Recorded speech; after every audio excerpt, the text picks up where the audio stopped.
যে মানুষটা দিনের বেলায় স্টেজে উঠে বলে জীবনে একটাই লক্ষ্য রাখো, সেই মানুষটাই মোবাইলে দুটা সিম চালাবে, একটা জিও সিম আর একটা হচ্ছে এয়ারটেল সিম। তো আজকে আমরা কথা বলবো আমাদের গৌরব দাকে নিয়ে, যে কিনা একজন মোটিভেশনাল স্পিকার, যে আমাদেরকে শেখায় ডিসিপ্লিন, রুলস, একটাই গোল। কিন্তু কিন্তু কিন্তু আমি আমার ফোনে দেখলাম গৌরব দার লাইফে দুটা গোল, একটা জিও সিম আর একটা হচ্ছে এয়ারটেল সিম, মানে double data double motivational speaker.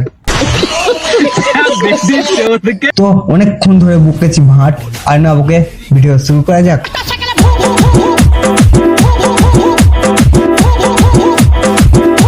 তো বেসিক্যালি গৌরবের এই বিষয়টা যা যা জানো না তাদেরকে একটু শর্টকাটে বুঝিয়ে বলি। মানে গৌরবের এই জিও সিমটা এয়ারটেল সিমকে খোঁচা করে একটা ফেসবুকে পোস্ট করে, আর এয়ারটেল সিমটা জিও সিমের ওই পোস্টটা দেখে জিও সিম আর এয়ারটেলের মধ্যে তুমুল ঝগড়া বাঁধে। আর এই এয়ারটেল সিমটা রাগ কন্ট্রোল না করে গৌরবের একটা ভয়েস রেকর্ডিং ভাইরাল করে দিই। তোকে না পেয়ে অ্যাকচুয়ালি তোর সাথে আমার ভালোবাসাটা অমর হয়ে গেছে। তোকে না পেয়ে ভালোবাসাটা হয়ে গেছে আমার অমর।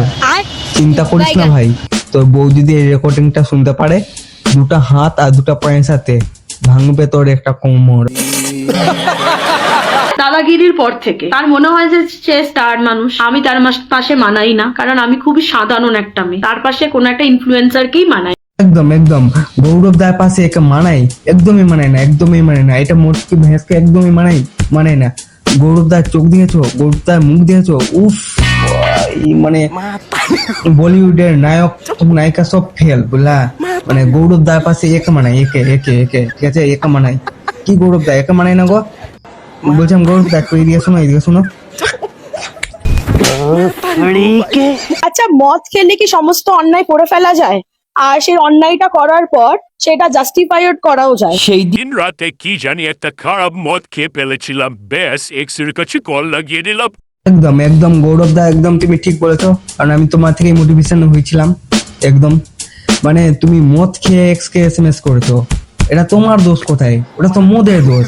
তুমি মদ খেয়ে কাউকে মার্ডার করে দিবে, এটা কার দোষ? এটা মদের দোষ। তুমি কোথায় মার্ডার করছো? তুমি মদ খেয়ে মার্ডার করেছো, এটা থোড়াই না তোমার দোষ। হ্যাঁ বুঝলাম গৌরব দা, একটু এদিকে শোনো শোনো। কথা বলে, শুধুমাত্র কথা বলে মানুষকে ইমপ্রেস করতে শেখো। বলছিলাম দাদা, আমরা ইমপ্রেস করার মতো আমার কাছে তো কোনো সিমই নাই, না আছে জিও না আছে এয়ারটেল, আমরা কাকে ইমপ্রেস করবো? ওয়াইফাই কেন কি? হ্যাঁ তো গাইস, তোমার কাছে একটাও কি সিম আছে? যদি সিম থাকে তো তোমরা কালো দিল পাঠাও, আর যদি তোমার কাছে একটাও সিম না থাকে আমাদের গরিবের মতো, তবে তোমার লাল দিল পাঠাও, ঠিক আছে? কিন্তু তাতে পাঠাও, তো আমি বুঝতে পারবো যে কার কাছে কটা সিম আছে। গৌরব খেচাদর আবার বিয়ের পরে এক্স কে কি লিখছে দেখো। তোর সাথে আমি সবসময় অসভ্যতা করতে পারি। গৌরব দা এক্সের সাথে অসভ্যতামি করবে। আর যদি ওই ব্যাপারেই মানে দুটো সিম নিয়ে যদি কথা বলি, দাদা কি করবে? 2 সেকেন্ডের মধ্যে পেজটাকে স্ট্রাইক মেরে উড়িয়ে দিবে। এমনি করে কি করে হবে? জিও সিম বালা বৌদি জানে যে তুমি এয়ারটেল সিম বালা বৌদির সাথে তুমি অসভ্যতামি করবে, জানে। বলছিলাম যে কই গো জিও সিম বালা বৌদি, বলছিলাম কি যে আমাদের এখানে কিনা একটা ঝাঁটার সাথে একটা জুতা ফ্রি পাওয়া যায়, লাগলে বলো, পাঠিয়ে দিচ্ছি। তো গাইস, ভিডিওটা ভালো লাগলে একটা লাইক করে দিও, একটা কমেন্ট করে দিও, ফেসবুক থেকে যদি দেখে থাকো ফলো করে দিও, আর ইউটিউব থেকে যদি দেখে থাকো সাবস্ক্রাইব করে দিও। আর নেক্সট ভিডিও কবে এসে, থ্যাংক ইউ সো মাচ।